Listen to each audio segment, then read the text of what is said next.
Welcome to our YouTube channel for daily jobs update. और आज हम इस वीडियो में CSIR के new recruitment notification online form apply process के बारे में पूरी जानकारी लेकर आ चुके हैं और मेरे दोस्त आपको पूरी जानकारी देंगे। जी हाँ दोस्तों, CSIR central road research institute ने यहाँ पर जूनियर सेक्रेटरीट असिस्टेंट और जूनियर स्टेनोग्राफर के 209 खाली पदों को भरने के लिए नोटिफिकेशन रिलीज कर दिया है। कैसे आप इस भर्ती में पार्टिसिपेट करने के लिए अपने फॉर्म अप्लाई कर सकते हो बिना कोई मिस्टेक किए हुए, इसकी पूरी जानकारी हम आपको स्टेप बाय स्टेप रजिस्ट्रेशन से लेकर प्रिंट तक इस वीडियो में देंगे। बस आपको इस वीडियो को स्किप किए बिना शुरू से लेकर एंड तक देखना है। उसके बाद वीडियो पसंद आए तो इसे लाइक और शेयर कर दे, चैनल पर नए हो तो इसे सब्सक्राइब कर ले। साथ ही साथ आपको फॉर्म अप्लाई करते हुए जो भी प्रॉब्लम फेस हो रही है उन सभी का हल आपको इस वीडियो में मिल जाएगा। कैसे आपको अपनी एजुकेशनल क्वालिफिकेशन की डिटेल देनी है, कैसे अपनी पर्सनल डिटेल्स देनी है, कैसे आपको अपने डॉक्यूमेंट्स अपलोड करने हैं, कौन सा डॉक्यूमेंट कितने केबी में आपको अपलोड करना है, पूरी जानकारी आपको इस वीडियो में मिल जाएगी। बस आपको एंड तक हमारे साथ इस वीडियो में बने रहना है।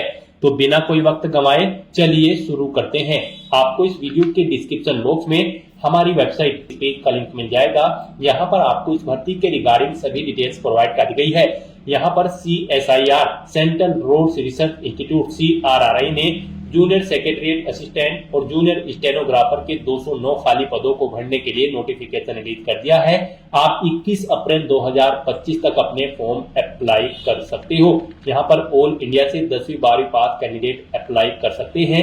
अब गाइस, यहाँ पर अप्लाई करने के लिए आपको पेज को नीचे स्क्रॉल डाउन करना है, इंपोर्टेंट लिंक सेक्शन में आना है, ऑफिशियल नोटिफिकेशन PDF लिंक पर क्लिक करके इस भर्ती के नोटिफिकेशन को ओपन कर लेना है और इसमें से आपको पूरी डिटेल रीड कर लेनी है। यहाँ पर आपको सभी डिटेल्स प्रोवाइड कर दी गई है, जैसे कि क्या पोस्ट का नाम है, कितनी उसके लिए नंबर ऑफ वैकेंसीज है, कितनी सैलरी आपको प्रोवाइड कराई जाएगी, क्या आपकी एजुकेशनल क्वालिफिकेशन इस पोस्ट के लिए होनी चाहिए, कौन सी कैटेगरी के लिए कितनी नंबर ऑफ वैकेंसीज है, पूरी जानकारी आपको नोटिफिकेशन में दी गई है। साथ ही साथ कैसे आपको अप्लाई करना है और कब से कब तक आपको अप्लाई करना है, इसकी भी पूरी जानकारी आपको नोटिफिकेशन में दे दी गई है।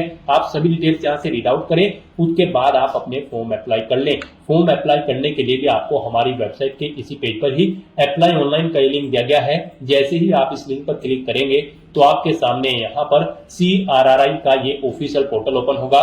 गाइस, यहाँ पर अगर आपने पहले से रजिस्ट्रेशन कर रखा है तो आपको यहाँ पर साइन इन ऑलरेडी रजिस्टर्ड इस टैब पर क्लिक करना है और फिर आपको यहाँ पर अपनी बेसिक डिटेल प्रोवाइड कराते हुए साइन इन कर लेना है। जैसे कि यहाँ पर आपको सबसे पहले अपना रजिस्ट्रेशन नंबर एंटर करना है, अपना पासवर्ड एंटर करना है, ये सिक्योरिटी कोड आपको यहाँ पर एंटर करना है और लॉगिन की इस टैब पर क्लिक करके आपको अपने डैशबोर्ड में लॉगिन कर लेना है। और गाइस, अगर आप इस भर्ती के लिए फर्स्ट टाइम अप्लाई करने जा रहे हो तो सबसे पहले यहाँ पर आपको अपना रजिस्ट्रेशन करना होगा।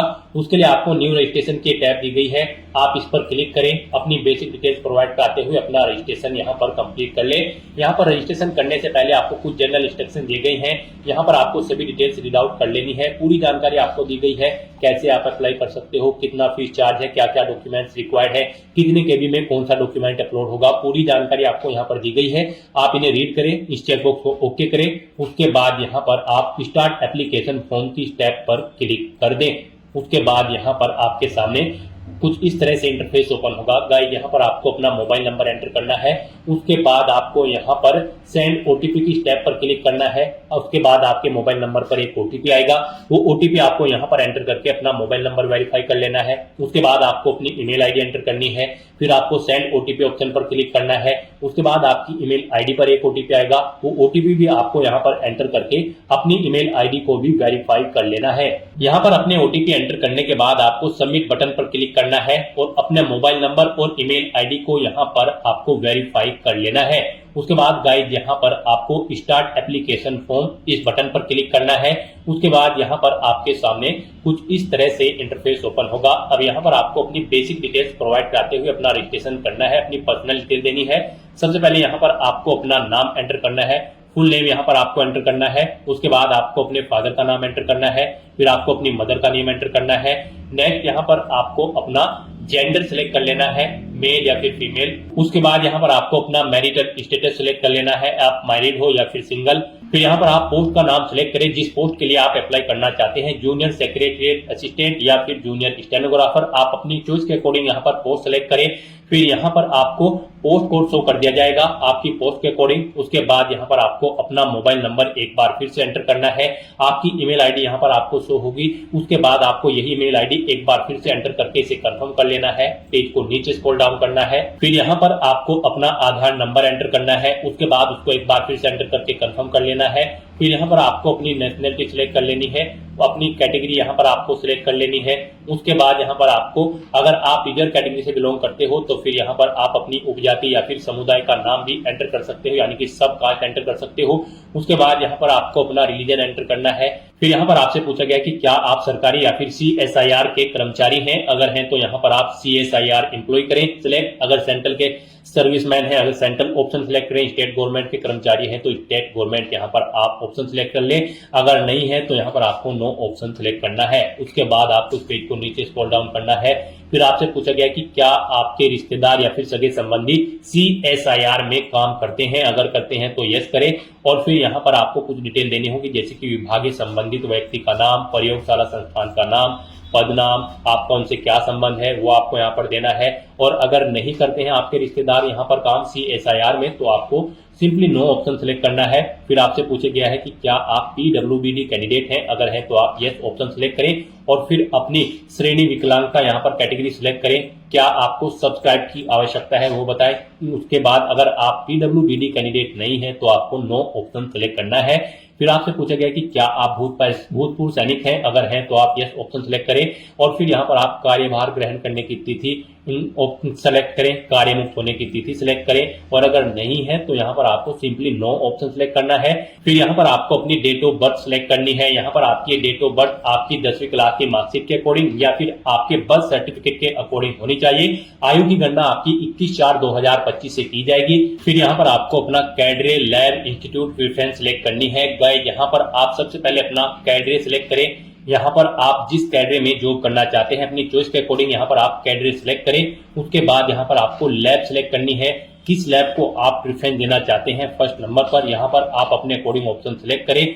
फिर यहाँ पर आपको लैब प्रेफरेंस दी गई है, सेकंड चॉइस आपको अपनी लैब की यहाँ पर सिलेक्ट कर लेनी है। आप जिसे फर्स्ट नंबर पर प्रेफरेंस देना चाहते हैं उसे फर्स्ट नंबर पर सिलेक्ट करें, जिसे सेकंड नंबर पर देना चाहते हैं उसे सेकंड नंबर पर, और जिसे थर्ड नंबर पर प्रेफरेंस देना चाहते हैं उसे आप थर्ड नंबर पर सिलेक्ट करें, और जिसे फोर्थ नंबर पर प्रेफरेंस देना चाहते हैं उसे आप फोर्थ पर, और इसे 5 पर तो उसे आपको 5 नंबर पर सिलेक्ट करना है। इस तरह से यहाँ पर आपको अपनी कैडरे की चॉइस और लैब प्रेफरेंस देनी है। फिर यहाँ पर आपको सेकंड कैडरे चॉइस सिलेक्ट कर लेनी है। ऐसे ही यहाँ पर आपको इसमें भी लैब प्रेफरेंस दे देनी है 1 बाय 1 करके अपनी चॉइस के अकॉर्डिंग। फिर ऐसे ही यहाँ पर आपको थर्ड नंबर पर अपनी कैडर प्रेफरेंस देनी है। फिर यहाँ पर आपको अपनी एग्जाम सिटी सिलेक्ट कर लेनी है। केवल एक ही चॉइस आपके पास है, दिल्ली NCR सिलेक्ट करें। फिर आपको अपने कंप्यूटर की नॉलेज के बारे में इंफॉर्मेशन देनी है। क्या आप समय समय पर DOPT द्वारा निर्धारित मानदंडों के अनुसार आंसू लिपि में प्रवीणता रखते हैं। अगर रखते हैं तो यस करें, और फिर अगर नहीं रखते हैं तो आपको नो ऑप्शन सिलेक्ट करना होगा। फिर आप एलिजिबल नहीं होंगे इस भर्ती में पार्टिसिपेट करने के लिए, तो यहाँ पर आपको यस ही ऑप्शन सिलेक्ट करना होगा। उसके बाद आपसे पूछा गया कि क्या आप आंसू लिपि प्रवीणता परीक्षा का माध्यम, आपको यहाँ पर माध्यम बताना है। जो परीक्षा होगी रिटन एग्जाम होगा, उसमें आप क्वेश्चन पेपर किस लैंग्वेज में जाते हैं, हिंदी या फिर इंग्लिश, आप अपनी चॉइस के अकॉर्डिंग ऑप्शन सेलेक्ट करें। फिर यहाँ पर आपको अपना कोरोस्पोंडेंस एड्रेस एंटर करना है। उसके बाद आपको अपना परमानेंट एड्रेस एंटर करना है, और अगर आपका परमानेंट एड्रेस आपके कोरोस्पोंडेंस एड्रेस के अकॉर्डिंग सेम है तो आप इस चेकबॉक्स को ओके कर दें। ऑटोमेटिकली आपका परमानेंट एड्रेस आपके कोरोस्पोंडेंस एड्रेस के अकॉर्डिंग फिल हो जाएगा। उसके बाद गाइस यहाँ पर आपको ये कैप्चा कोड इस बॉक्स में एंटर करना है, इस चेक बॉक्स को आपको ओके करना है, और फिर यहाँ पर आपको सबमिट के इस बटन पर क्लिक कर देना है। फिर आपने पीछे जो डिटेल प्रोवाइड कराई है उसका पूरा प्रीव्यू यहाँ पर आपको शो कर दिया गया है। आप सभी डिटेल्स चेकआउट करें, पेज को नीचे स्क्रॉल डाउन करें, कहीं पर कोई मिस्टेक है तो आप एडिट डिटेल ऑप्शन पर क्लिक करके एडिट कर लें। अगर सभी डिटेल्स ओके हैं तो बस यहाँ पर अब आपको कंफर्म डिटेल्स इस ऑप्शन पर क्लिक कर देना है। यहाँ पर आपके एप्लीकेशन फॉर्म का फर्स्ट स्टेप कंप्लीट हो चुका है रजिस्ट्रेशन का। उसके बाद आपको अपना एप्लीकेशन फॉर्म फिल करना है, अपने डॉक्यूमेंट अपलोड करने हैं, और फीस पेमेंट करते हुए यहाँ पर आपको 4 स्टेप में अपना फॉर्म यहाँ पर कंप्लीट कर लेना है। तो यहाँ पर अब आपको कंप्लीट एप्लीकेशन फॉर्म की स्टेप पर क्लिक करना है। उसके बाद आपके सामने यहाँ पर एप्लीकेशन फॉर्म ओपन हो जाएगा। यहाँ पर आपको कुछ डिटेल्स आपकी ऑटोमेटिकली फिर मिल जाएगी जो आपने यहाँ पर रजिस्ट्रेशन टाइम पे प्रोवाइड कराई है। अब आप इस पेज को नीचे स्क्रॉल डाउन करें और अब यहाँ पर आपको अपनी एजुकेशनल क्वालिफिकेशन की डिटेल देनी है। गाइस यहाँ पर हम आपको जूनियर सेक्रेटरीट असिस्टेंट की पोस्ट के लिए अप्लाई करके दिखा रहे हैं। इस पोस्ट पर अप्लाई करने के लिए आपका 12वीं क्लास पास आउट होना जरूरी है या फिर इसके इक्विवेलेंट आपकी क्वालिफिकेशन होनी चाहिए, प्लस प्रोफिशिएंसी होनी चाहिए आपकी कंप्यूटर टाइपिंग स्पीड में, और आपको यहाँ पर computer as per the prescribed norms fixed by DOPT भी टाइम टू टाइम आना चाहिए। यहाँ पर अगर आप जूनियर स्टेनोग्राफर की पोस्ट के लिए अप्लाई करते हैं तो भी आपका 12वीं क्लास पास आउट होना जरूरी है या फिर इसके समकक्ष कोई एग्जाम आपका पास आउट होना जरूरी है। प्रोफिशिएंसी होनी जरूरी है आपकी स्टेनोग्राफी में और यहाँ पर DOPT भी आपको आनी चाहिए। तो इस तरह से यहाँ पर आपको पोस्ट के अकॉर्डिंग अपनी क्वालिफिकेशन देनी है। सबसे पहले यहाँ पर आपको अपनी 10वीं क्लास की डिटेल देनी है। यहाँ पर आप सबसे पहले बोर्ड का नाम एंटर करें, उसके बाद कब आपने अपनी 10वीं क्लास पास आउट की है वो ईयर आप यहाँ पर सिलेक्ट करें। अपनी मार्क्स बताएं, आपके मार्क्स परसेंटेज में है या फिर CGPA में है, आप ऑप्शन सिलेक्ट करें। परसेंटेज में अगर है तो यहाँ पर आप अपनी परसेंटेज एंटर कर दें, कितने परसेंट मार्क्स आपने 10वीं क्लास में ऑब्टेन किए हैं, और अगर CGPA में है तो यहाँ पर आप CGPA ऑप्शन सिलेक्ट करें और अपना CGPA यहाँ पर आप एंटर कर दें। उसके बाद यहाँ पर आपको अपनी 12वीं क्लास की डिटेल सेम ऐसे ही प्रोवाइड करनी है। यहाँ पर भी आपको पहले अपने बोर्ड का नाम देना है, उसके बाद यहाँ पर आपको पासिंग ईयर सिलेक्ट करना है, कब आपने अपना 12वीं क्लास कंप्लीट की है, फिर आपको बताना है आपके मार्क्स परसेंटेज में है या फिर CGPA में है, आप अपने अकॉर्डिंग ऑप्शन सिलेक्ट करें। परसेंटेज में है तो यहाँ पर आप अपनी परसेंटेज एंटर कर दें। उसके बाद यहाँ पर आपने अगर कोई और क्वालिफिकेशंस कर रखी हैं तो उनकी डिटेल्स यहाँ पर आप प्रोवाइड कर सकते हो, जैसे कि ग्रेजुएट या फिर पोस्ट ग्रेजुएट। यहाँ पर अगर आपने ग्रेजुएशन कर रखी है तो अपनी यूनिवर्सिटी का नाम दे, कॉलेज का नाम दे, नेम ऑफ डिग्री यहाँ पर एंटर करें, पासिंग स्टेटस बताएं, आप पास हो या फिर रिजल्ट अवेटेड है या फिर अपियर्ड हो, आप अपने अकॉर्डिंग ऑप्शन सिलेक्ट करें और फिर ऐड/अपडेट बटन पर क्लिक करके अपनी ये डिटेल यहाँ पर ऐड कर दें। यहाँ पर आप 1 बाय 1 करके एक से ज्यादा क्वालिफिकेशन अपनी ऐड कर सकते हो। उसके बाद यहाँ पर गाइस आपको अपने वर्क एक्सपीरियंस की डिटेल देनी है। अगर आपको वर्क एक्सपीरियंस है तो यहाँ पर आप अपनी ऑर्गेनाइजेशन का टाइप सिलेक्ट करें, वो प्राइवेट है, सेंट्रल गवर्नमेंट है या फिर स्टेट गवर्नमेंट है या फिर पब्लिक सेक्टर है, आप अपने अकॉर्डिंग ऑप्शन सिलेक्ट करें। फिर यहाँ पर ऑर्गेनाइजेशन का नाम दें, अपनी डेजिग्नेशन बताएं, किस डेजिग्नेशन पर आप कार्यरत थे, उसके बाद किस डेट से किस डेट तक आपने काम किया है, वो डेट यहाँ पर आप सिलेक्ट करें कैलेंडर में से और फिर ऐड/अपडेट बटन पर क्लिक करके अपना एक्सपीरियंस की डिटेल यहाँ पर आप ऐड कर दें। एक से ज्यादा जगह वर्किंग एक्सपीरियंस है तो वो भी यहाँ पर आप ऐड कर सकते हो, और अगर एक्सपीरियंस नहीं है तो इस सेक्शन को आप खाली छोड़ दें। उसके बाद आप इस पेज को नीचे स्क्रॉल डाउन करें, इस चेक बॉक्स को ओके करें और फिर गाइस यहाँ पर आप सबमिट के इस बटन पर क्लिक कर दें। उसके बाद आपने जो डिटेल फिल की है उसका पूरा प्रीव्यू आपको शो कर दिया गया है। आप पेज को नीचे स्क्रॉल डाउन करें, कहीं पर कोई मिस्टेक है तो आप एडिट डिटेल ऑप्शन पर क्लिक करके एडिट कर ले, नहीं तो गाइस यहाँ पर अब आपको कंफर्म डिटेल के इस बटन पर क्लिक कर देना है। फिर यहाँ पर आपको दोबारा से आपके डैशबोर्ड में इंडायरेक्ट कर दिया जाएगा। यहाँ पर आपके एप्लीकेशन फॉर्म का सेकंड स्टेप भी कंप्लीट हो चुका है। अब आपको थर्ड स्टेप कंप्लीट करना है, उसके लिए आपको दोबारा से कंप्लीट एप्लीकेशन फॉर्म की स्टेप पर क्लिक करना है। नेक्स्ट आपके सामने कुछ इस तरह से इंटरफेस ओपन होगा। अब यहाँ पर आपको अपने डॉक्यूमेंट अपलोड करने हैं। यहाँ पर आपको गाइडलाइन दी गई है, आपको दी गई गाइडलाइन के अकॉर्डिंग अपने डॉक्यूमेंट अपलोड करने हैं।